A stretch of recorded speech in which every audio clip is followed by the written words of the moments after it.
Podcasting since 2005. This is the King of Podcasts Radio Network. KingofPodcasts.com. Podcasters Row deals with the journey beyond death.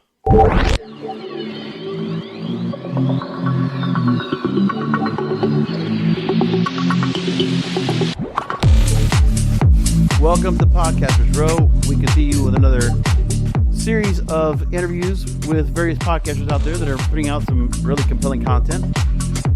Very serious subject we're going to talk about today.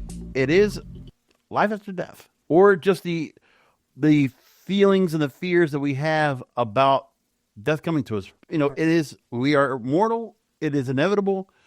And, you know, when you think about this, you might think of it from a spiritual or a very celestial kind of standpoint, but we're going to talk about that with a host of the Outer Limits of Inner Truth podcast.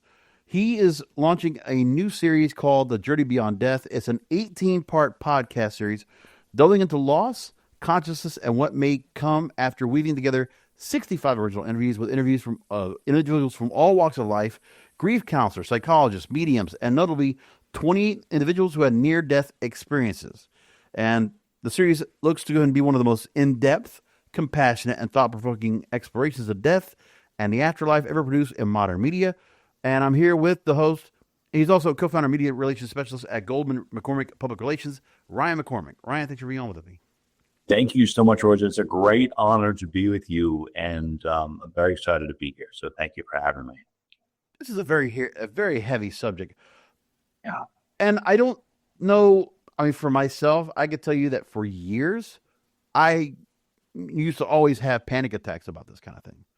Where, and for me, when I have these feelings, it just makes me go farther into my faith. I'm a very devout Catholic, churchgoer every week. And it's one of those things where, and I think what changed the way I feel about that is because I lost my mother coming up 3 years in August. And I'm so sorry.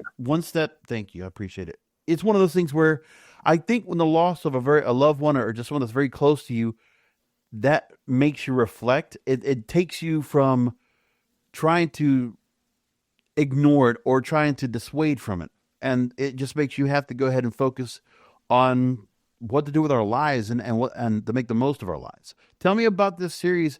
What was it that was the onus that said, I need to do this? Obviously, your programming is, I wouldn't say it's coast to coast AM, I guess. But it would kind of be in that realm. Obviously, it's that kind of content. It's not something. It's a subject you never hear much about. But podcasting allows this medium. Yeah. What was it that drew you to this undertaking here? Sure, I'll get you a little bit about the experience, but what inspired. But I want to just point out that this 18-part series, it's for two types of individuals. It's for those who are experiencing a loss that are seeking comfort. Mm-hmm. It's also for those who are just curious about life after death. So it really begins with about 10 stories from people who've lost those who have lost someone close. So you know right away you're not alone. And then it goes into mental health aspects, and then it further progresses. And the journey through this is actually one where it's very hard at the beginning, and then you're going to find it gets lighter. But what really inspired this series was years ago, a good friend of mine, he lost his fiance and he lost his mother-in-law, his soon-to-be mother-in-law, in a tragic car accident. It was horrible. And I remember how horrible it was. And I just, I wanted to do something. I felt like, people who've gone through that, I wanted to provide something beyond. They would always say thoughts and prayers. I'm like, well, what else can you do? Well, how else can you present or bring people comfort? So that originally inspired me to do this series. And I wanted to do it, make something very comprehensive.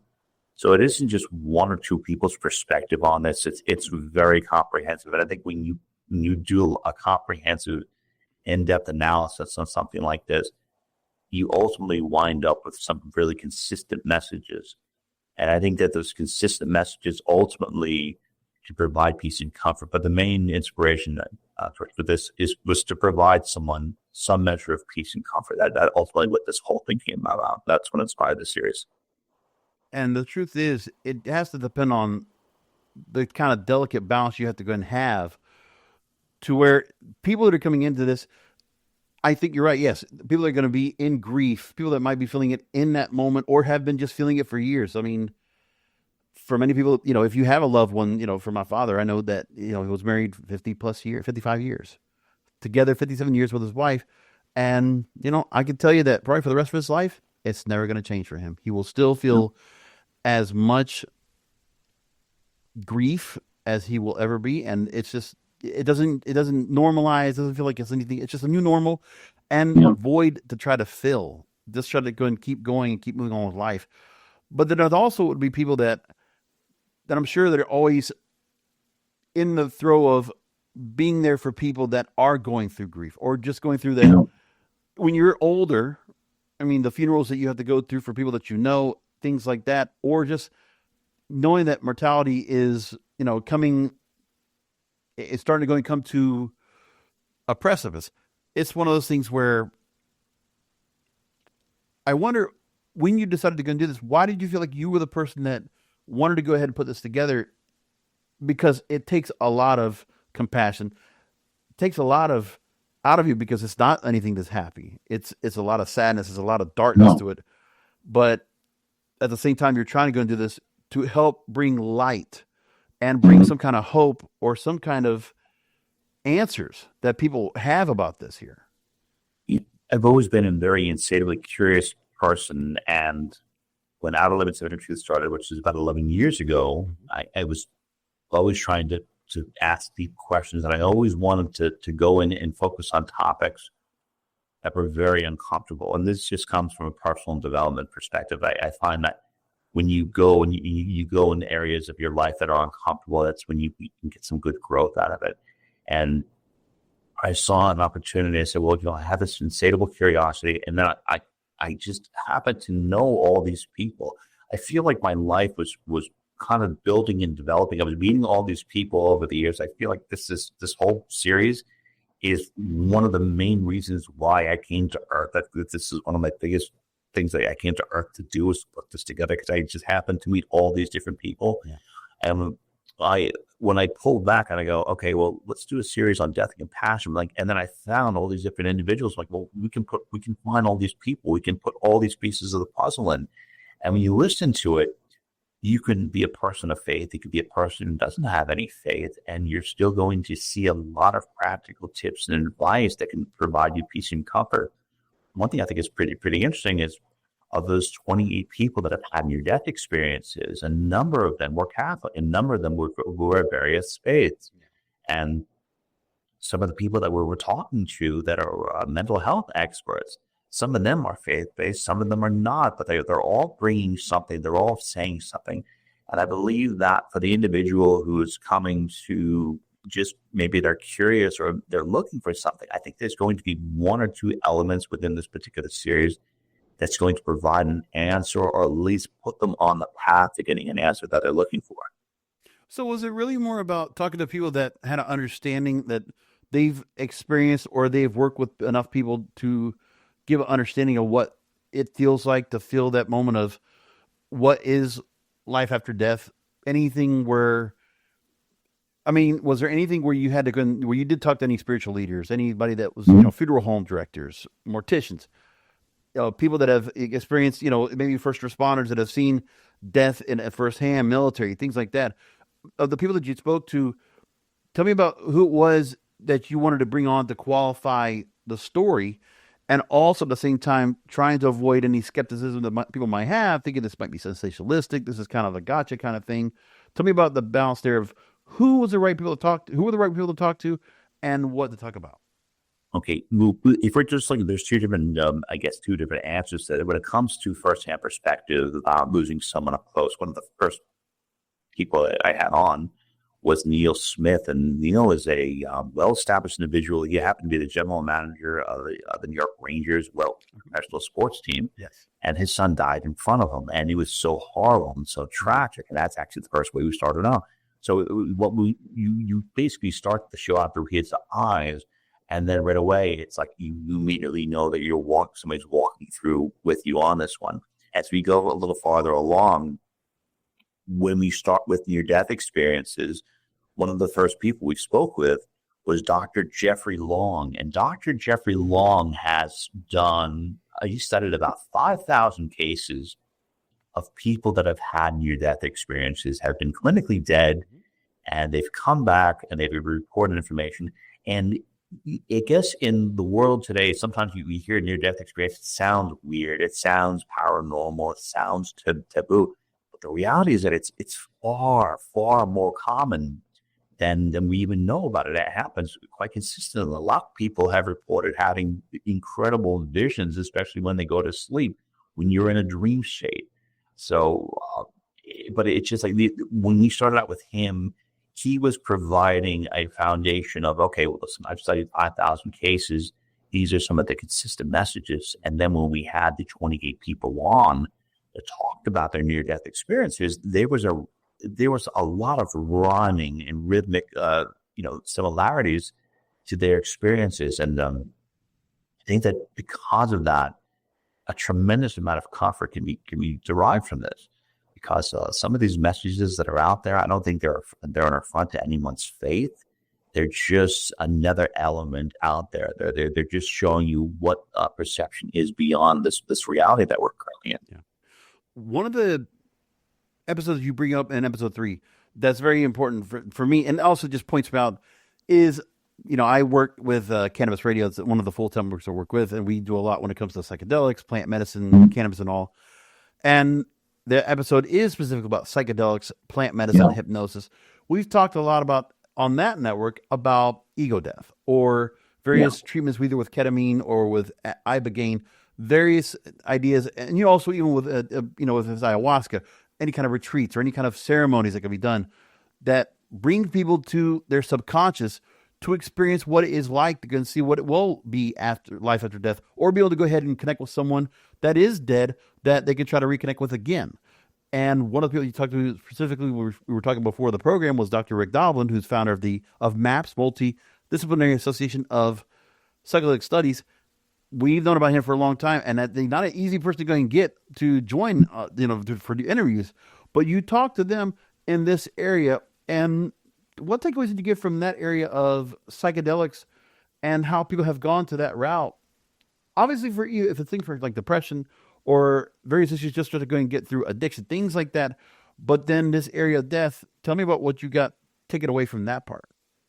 Well, what I took away from talking to people like Dr. Rick Doblin, and then talking to Dylan Charles, and then talking to one of the nation's foremost ketamine experts, is that there are a number of different ways to process grief, to process emotion, to work on yourself.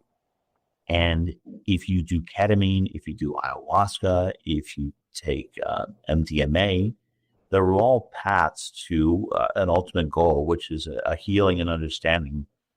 And some of these methods could be very effective. I mean, I personally have done MDMA and ayahuasca. I have to say that when it comes to a different level of understanding and grasping what reality is, they've been absolutely profound. Some of the most beautiful experiences I've ever had.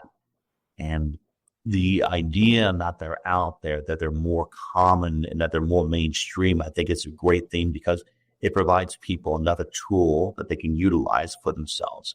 So talking to Dr. Doblin, we got a deep grasp at how this is advancing. This could be really good for certain individuals. Talking to Dylan Charles, who talked about ibogaine, talked about some of these other things like ayahuasca.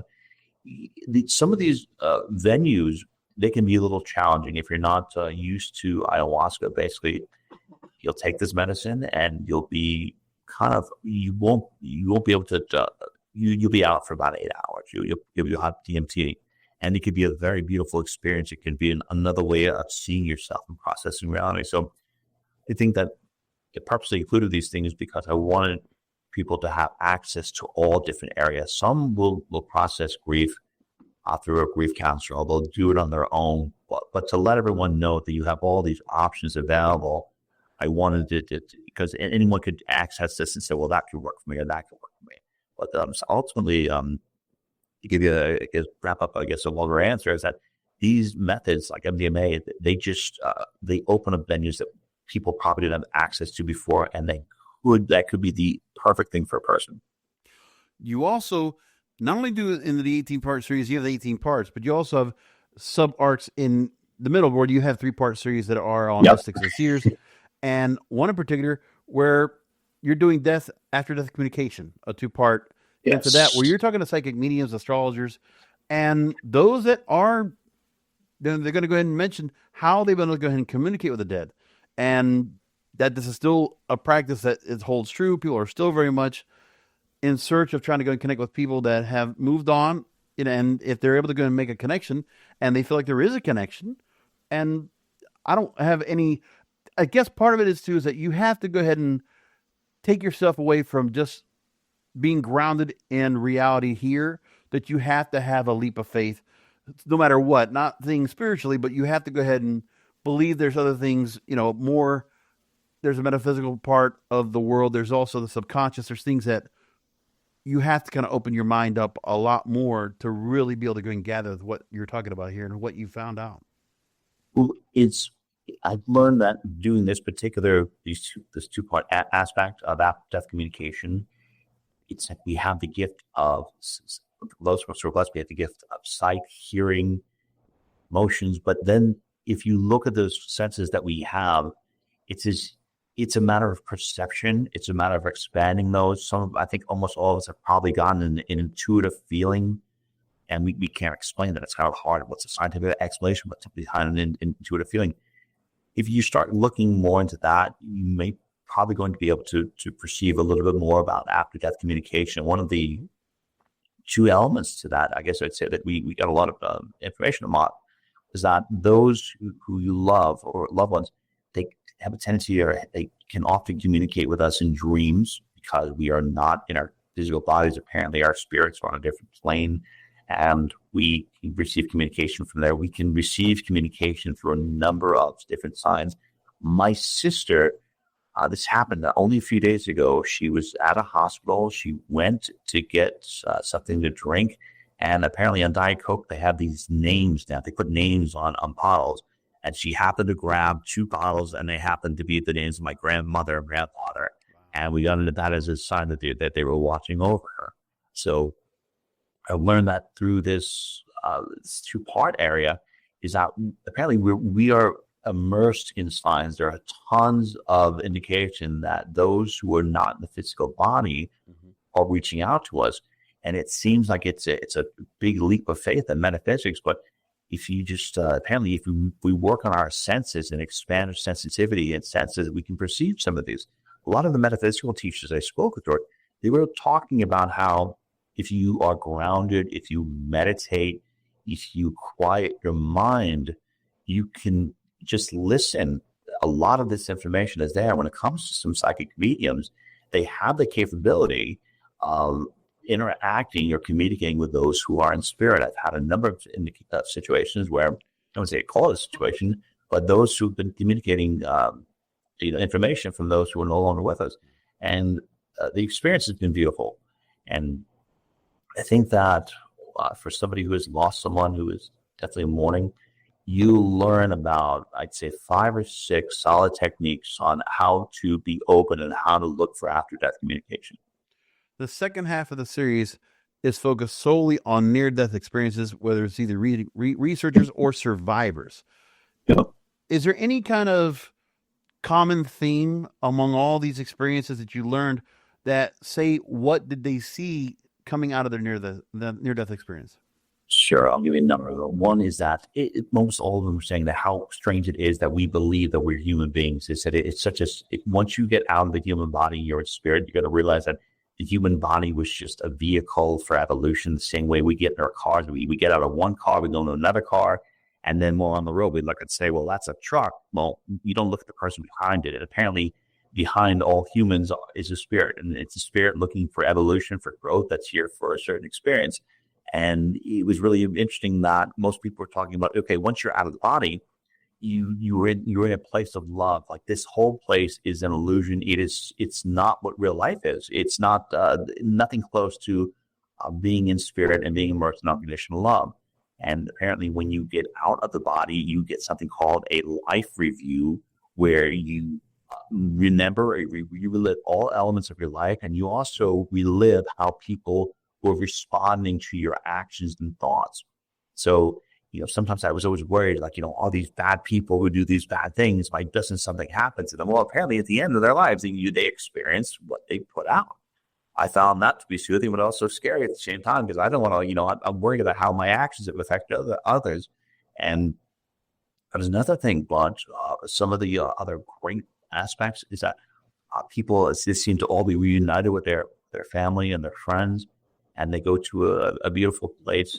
And most part is that you are just in a beautiful place of unconditional love. Like the thing that it was the most, again, strangest thing is that most of them were saying that you'll never believe that you were a human being. That was pretty interesting. But do you feel like they're saying, when they talk about what they see and how fabulous and how amazing everything looks from what they can see, are they saying essentially, do they feel like they're seeing heaven, that they are experiencing what it looks like to go through the pearly gates and being able to go and see heaven for the first time? They're talking about it in a couple ways. They're talking about seeing it in 360 degrees without the seeing through human body. It's I wouldn't say it's not necessarily, it's not just heaven. It's just the aspect of shifting your perception from being in a human body to being out of a human body and being one with spirit. So heaven apparently is all around us. It's all around us. It's a matter of perception. And I'm going to go a little farther down the rabbit hole with this. Is some of the people, like the last two, we had Denny Tolman and Nancy Dennison. Nancy Dennison describes this idea that there's one being, one conscious being, and that we are all points of attraction of one conscious being. And the conscious being, the universal conscious being, has points of attraction of itself, taking on various forms so we can perceive reality and experience itself. That's a very deep, profound rabbit hole to go down. But that's where some of these near-death experiences were leading. They were all talking about how this is a place of growth. Earth can be a very hard school. It's a place where we attain with different experiences, and that our souls are very brave to come to Earth, especially in this particular time period. Would it be safe to say that just about every reaction from those experiences were positive? Yes, I think every reaction was positive, except for Howard Storm. Howard Storm was the gate crasher when he went to hell. He had a very negative experience, and he went to hell, and he saw what hell was. He described it, and ultimately he was brought out, and he came out. I think Betty Eady described some tough tribulations, but then she met Jesus in the afterlife, and she said it was a totally beautiful experience. The others have said, which they describe something that I personally am worried about, is they're worried about how they judge themselves when they were in the afterlife, how they judge their own life here on Earth. But I'd say a vast majority of those who I interviewed, they all said that, okay, once they're out of the body, they went to this tunnel of light. And it's so strange to talk to so many different people that are describing a lot of things with great similarities, not detailed, but a lot of main ideas. So at the end of it, I was actually pretty comforting in knowing, okay, well, if that happens, I'm in pain of it. I'm worried about that. But once you're out of the body, apparently it's bliss. It's beautiful.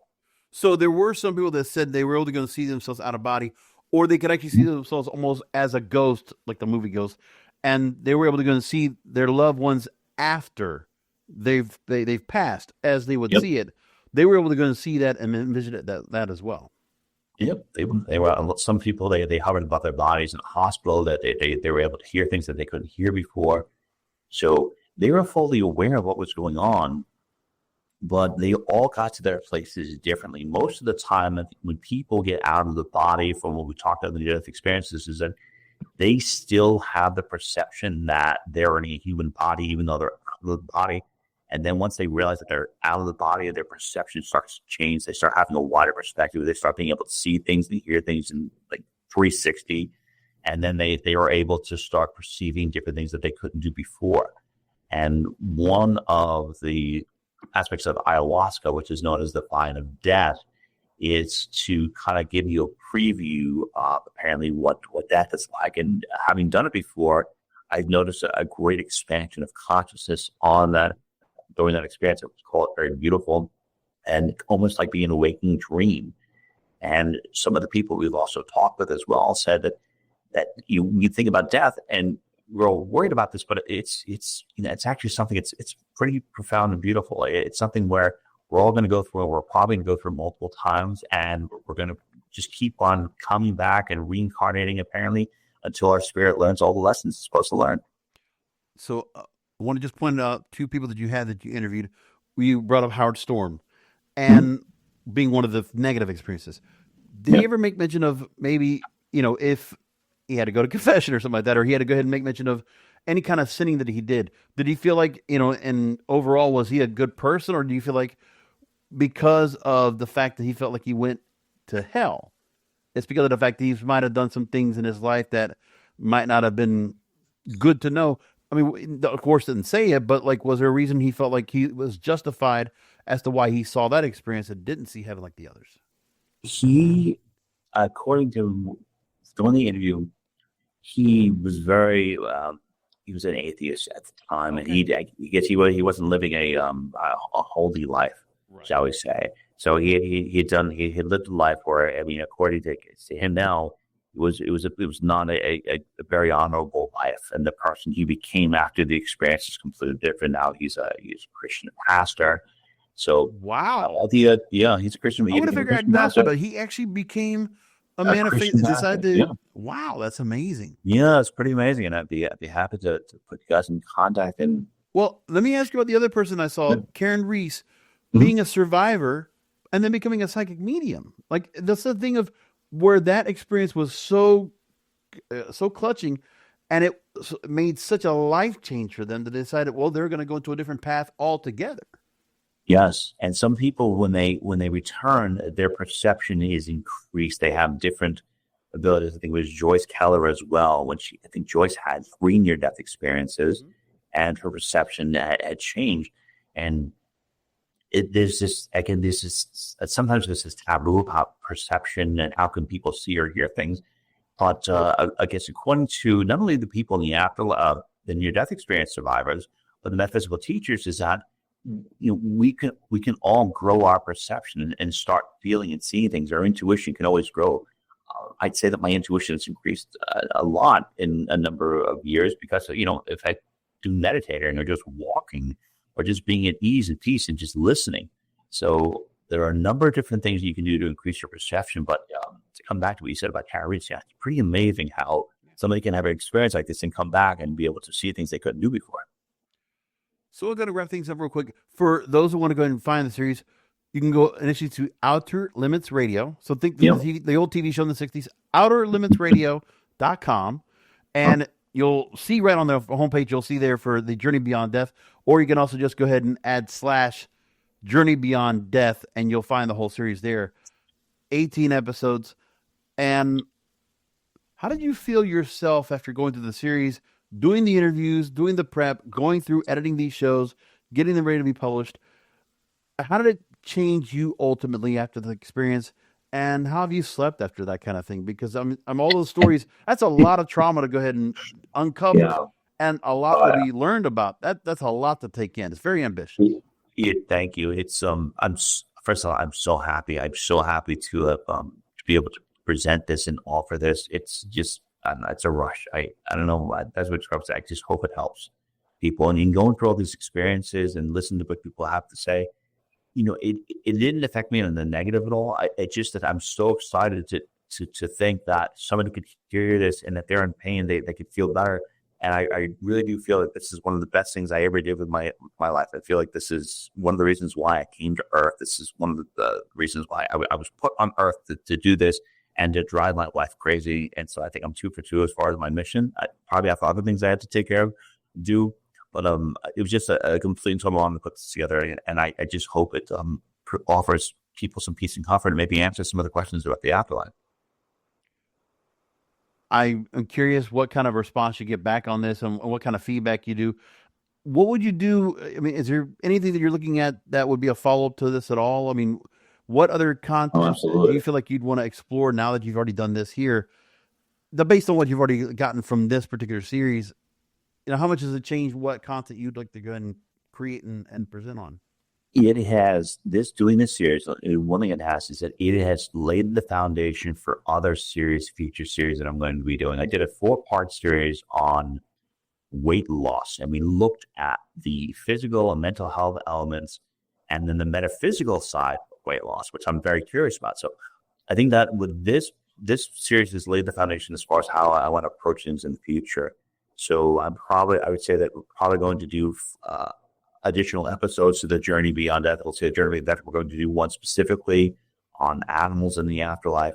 We'll probably do a series on suicide, have a grasp and understanding. I tended to focus on things and topics that are just generally uncomfortable, because I mean, when someone hears about I don't want to talk about it, but then it's like they're curious about it. So I want to just delve right in and try to bring some understanding and try to bring some, perception on things that people are generally most uncomfortable with. So I would say that this has kind of opened the floodgates as far as future episodes go and foundations of how we're going to approach different things. Final question, Ryan. Sure. When you think about this, and this is kind of to apply to other podcasters listening to the program and just taking away what you've done in this experience, we talked about the content, but what would you say to those other aspiring podcasters or those that are podcasters now that would like to go ahead and delve into an area that is uncomfortable or that is a real stretch from the norm of what content's popular out there, but it's also very ambitious and you're going to get a lot of takeaways from it? What would you say to those that are looking to kind of do something very similar? I would say to them, one is follow your heart. This whole series was based on an intuitive feeling. I followed my heart, my intuition to the T for this. So I was inspired or guided in some way to create this series. So when you have that inspiration, when you have that intuitive drive, follow that to the T, go for it. Don't worry about how people are going to perceive it. I had a very nice conversation with George Norrie, who's the host of Coast to Coast AM some time ago. And George taught me something that I've never forgotten, and that is when you're doing a show, do not think about reaching out to millions of people or thousands of people. Present yourself as if you're talking to one person. And that completely changed everything as far as how the tonality of the show. And when that conversation happened, and then there was a shift in how the catalytic changed. So for those of you out there that are considering doing something, I think it's awesome. I'd say go for it. More ambitious, the better. Ask questions. Go cover something that no one else has done before. And when you have your show up, please send it to me. I can't wait to listen to it. Fantastic. I'm glad you got to go and talk to George Norrie, because that's a very big platform, a big megaphone for Coast to Coast AM. I've been listening for years. Used to be a board op in radio, and that was the show I had to carry and listen to every night. And if it wasn't him, it was our bell. But yeah. He was great. They asked wonderful questions, and they have the fact that they've been able to take so many topics that were considered social taboo, make them mainstream, and get people talking about it. I think it's an valuable service. And to give you all the time in the world. I mean, there's just so much time to cover so much ground. I know. Ryan McCormick, a co-founder and a media relations specialist at Goldman McCormack Public Relations, but also the host of the Journey Beyond Death, 18-part podcast series you can find right now as part of his hosting the Outer Limits of Inner Truth podcast. You have both of those shows. And again, the 18-part series, it's a standalone outside of Outer Limits. Correct? Okay. Yep. It's actually what it's on. It's part of Outer Limits of Inner Truth. It's just an 18-part series on Outer Limits of Inner Truth. And this is the most ambitious series we've ever done before. Yeah. And I think because of this, you're going to see more on here. You're going to see other things. The reception so far has just been just thrilled. I'm thrilled that people are sharing their shows. I'm thrilled to see that it's providing some comfort. And you'll see more shows like this in the future. And just, Netflix style, it's all 18 episodes available to go and listen to right now. So binge through it. Check it out. Ryan McCormick, thank you for being with us here on Podcasters Row. Really appreciate you taking time out. Thanks for sharing. Thank you. You're an amazing host. You got really good questions. They made me think about a lot of things I hadn't thought of before. George, thank you so much. Total honor. And my pleasure. And thank you, listeners, for listening to another Podcasters Row. We'll talk to you next time.